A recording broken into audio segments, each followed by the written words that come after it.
Hoyt Alpha AX-2 32. This one piques my interest. Hello,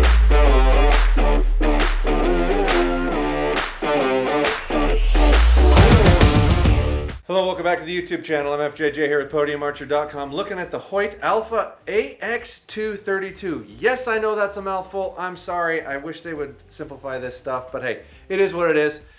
This bow is super intriguing. It follows the same model of all the other bows that they did this year, that they shortened the limbs and put a slightly more aggressive cam on it with individual modules. So this part right here has to be changed per inch and replaced with another part. There is adjustment, 1/4 inch increment for the inch positioning, and there is 3 let-off adjustments here built into the module. Really solid system. These are not modules in the past that have had issues vibrating loose or anything like that. They actually hold up really well, so I would believe and hope that it will run into the same thing here.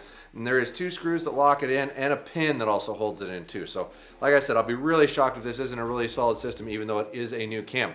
It is more aggressive, so it is a little harder to pull. So your traditional super silky smooth Hoyt feel is not exactly the same, but it does break over about the same as the other one did before.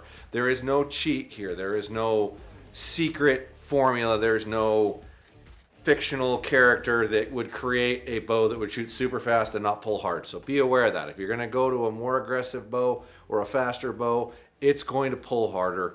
No ifs, ands, or buts. That being said, out of the bows that pull hard, in my opinion, this one's pretty darn easy, to be honest. The system is solid. They went to a split yoke system this year too that wraps over the wheels and around, which creates better lateral stability. Still the traditional spacer system that was on last year's bow, so there's no change there.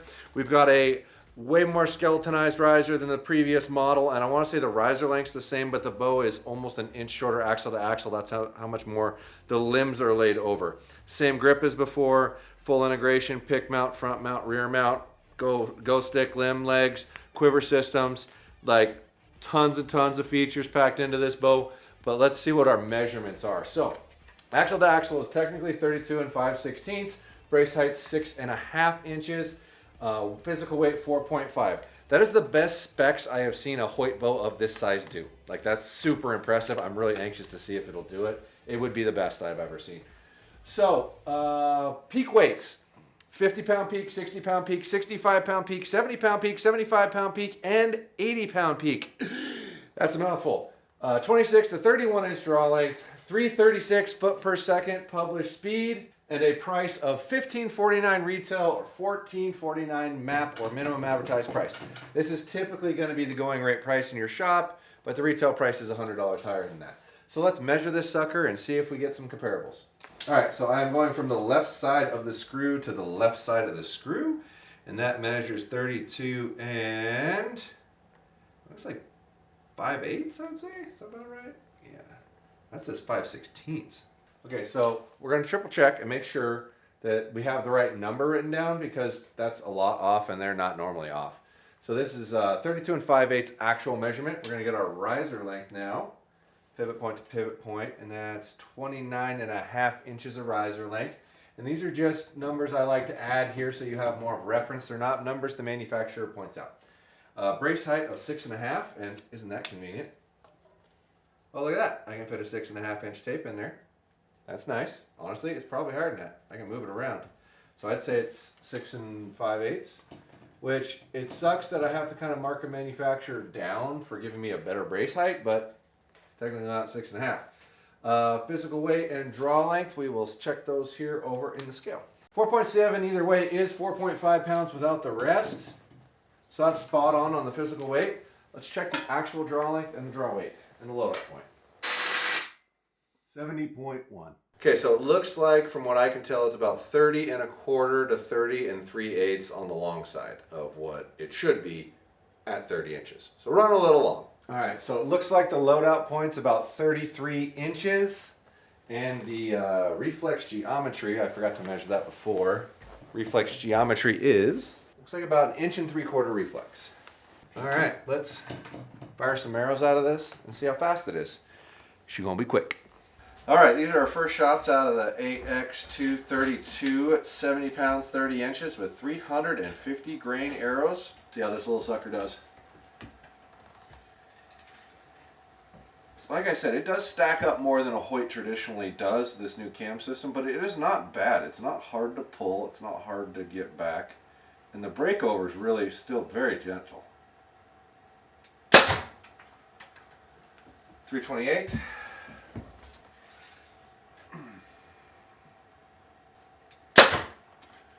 328, 329, so 328 average still, one more. 328, sorry, 328 with those. I'll pull those and then we'll shoot some 450s and some 650s. Okay, now we're shooting 450s. Once again, 70 pounds, 30 inches, 450 grains. 288, 289, 290. See, that's getting closer to the actual same speed. So I do think that's a Garmin thing. So we'll take an average of 289 right now. And then let's see what our third one is.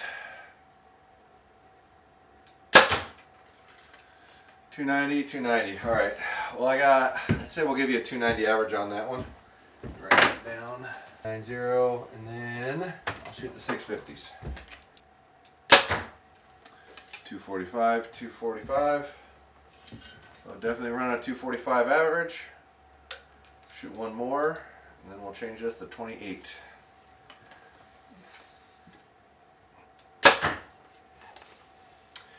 All right, we'll go 245 average there. All right, I'll change this to 28, and we'll shoot it again with 450s. All right, so now we have 28-inch draw length, 70 pounds, 450 grain arrows. 267, 268. So 268 average. The right one. There they are. 269, 268. Still stick with that 268 average. One more. 268, 269. All right, we'll give you 269 on that one. All right, we'll set up the sound meter and get some sound for you.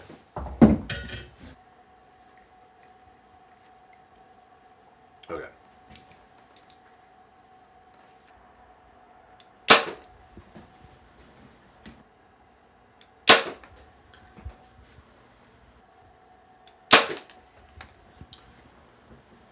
$82 it is.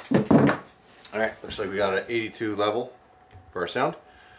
We'll go over there and tally it up and see what kind of score we get. Okay, so we ended up with an 82 decibel reading, and the previous Hoyt that I tested was 85, so I'm going to give him a 3 on sound on this bow. The speed difference at 28 to 30 at 450 was 21 feet, so that's 10.5 FPS per inch. Use that math to calculate out the other velocities or your different lengths to try to figure out what the bow will be like at your draw length 4 speed if you would like to know.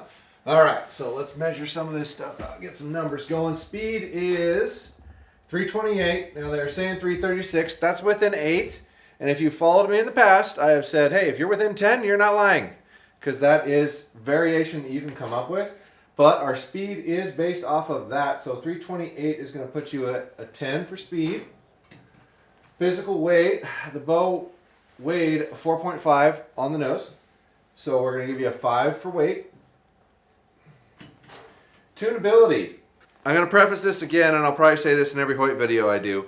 I love Hoyt bows. They make a really great product, but they are one of the only manufacturers that are completely ignoring ease of tunability for the consumer or the individual. So, and I really value that high personally. My own personal rankings, like, it's super high. I mean, there's only 3 things I put in here that high a point score, right? And they've got spacers still, and there's like 2 or 3 different ones, and that's it. It's a very crude system to tune. There's no timing adjustment. There's no cable guard adjustment, the things that other manufacturers are doing to try to make your bow a little more tunable. So you get like a 3 for tunability. Sorry, please work on that. Pretty pleased with sugar on top. I would love to see that. Almost everyone's doing that now, but Hoyt. All right, integration and features. Hoyt makes a bazillion different things that are specific and integrated in their bow. They do a great job of it. Now, I can't give anybody like a 10 because there's going to be room to go on there. And there are some other things they could do or more unique features they could add to their bows. But you got front mount pick. Let me grab this. You got front mount integration, rear mount integration. They did not drill it for Hamskea, and some of them are and some of them aren't. So that's one thing you could add that you're not. Really low profile quiver attachment points and really low profile quivers. They make an entire line of accessories that are specific to their bows that do a great job. Integrated V-bar bracket right here. So they make their own low profile V-bar bracket, and out of all of them, I think they probably make the best one. It's light, it's low profile, it's small, and it works really well. Integrates right in here. Have your own little V-bar bracket. They, for certain rests, the way the cord comes off, they actually cut this to where you can run the cord through here instead of around it. That's the only bow I've seen do that. A lot of unique things here, a lot of really good things here. So integration features, I'm going to give you an 8. Honesty, this is a typo. I guarantee it, because this is the third Hoyt I've tested, and that's the only one that was wrong on their axle to axle, and it happens to be 5/8 when I measured it, and the published sheet I got said 5/16. And the published sheet I got, my sales rep doesn't even have it. It hasn't been given out, so it could have edits in it that they missed. I am going to assume, hate me for this all you want, but I'm going to assume that that's 5/8, not 5/16. So I'm going to say their axle to axle was right. Comment down below that I'm cheating. That's fine. Riser length 29.5, loadout point 33. They 6 5/8 was the brace height that I got when I measured it, and they called it 6.5. That's a little off, not bad. Weight 4.5, which is a really good weight for how long this riser is. Draw length was a little long, 30 1/4. For the most part, these are really good numbers, and they're being really honest. So I'm going to give you an 11 because of that and that. So these bows feel really good. I really like the way a Hoyt bow feels. The draw force curve for being an aggressive bow does not pull hard. It pulls hard in the front, but it's way smooth in the back. They could have made it way worse, honestly. They really could have, and they didn't. So I got to give them a little credit there. I think this bow feels great. I'm going to give it an 8 out of 10 for an aggressive fast bow. That's a really, really good number. Design and forgiveness. Hoyt to me looks like bows that engineers design, in my opinion. When I look at them, they look like they're really thought out heavily and really engineered heavily. There's a lot that goes into the thought process of these things, and they are very forgiving and stable bows. I would give it a higher number if it had less reflex, but under 2 inches in today's world isn't bad. So I'll give you an 8 for design and forgiveness, and the points are in the forgiveness, not the design. They design a really great product. Value. So this is a $14.49 bow. I gotta give you like a 3. I think you're middle of the road. What you get and what you're getting for performance and what you're charging for it is right in the realm of, I think, what's fair and equal.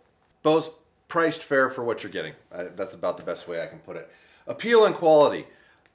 I love the way Hoyt bows look. I always have. They have that, to me, they have quite the sex appeal. They're just really good looking, really well thought out, really clean, and high quality. Rarely ever find a failure issue, rarely ever find things wearing out or any of that nature. When you buy one of these bows, you can really count on the fact that it's going to be reliable and it's going to be durable. And I can't say that about every bow. Now, I'm not going to sit there and say it because there's a line there, but these things are freaking reliable. They really are. I'm going to give you a 5 for appeal and quality.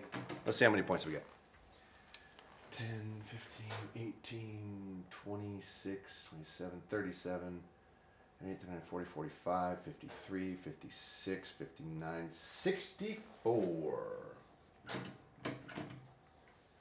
64. Comment down below on if this system works or it's terrible or whatever. Call it whatever you want. But these bows should be available in your pro shop to test fire the day this video comes out. Most every pro shop has the opportunity or option to order these things ahead of time, unknown, and get some samples. Head down to your shop and try these bows out or other ones that you want to compare them to, and go to a couple different shops, but go to the pro shop. Do not go to a chain store. Pro shops are owner operated, and you are going to get the best help at your pro shop. And don't buy it from me. You can't buy this from me anyway. You can buy the accessories if you want, but please support your local pro shop. I only want your money if you're gonna buy it online and you're just never gonna go, okay? And if you had a bad experience through the pro shop, give them another chance. One more time for me, that's all I ask. We need the pro shops, you need them, and they need you, whether you know it now or not, and that's the only way we're all gonna survive is if those places stick. But if you are gonna buy it online, podiumarcher.com for all those archery needs, $99 and up. It is free shipping, and coupon code MFJJ will save you a little money. Thanks for watching.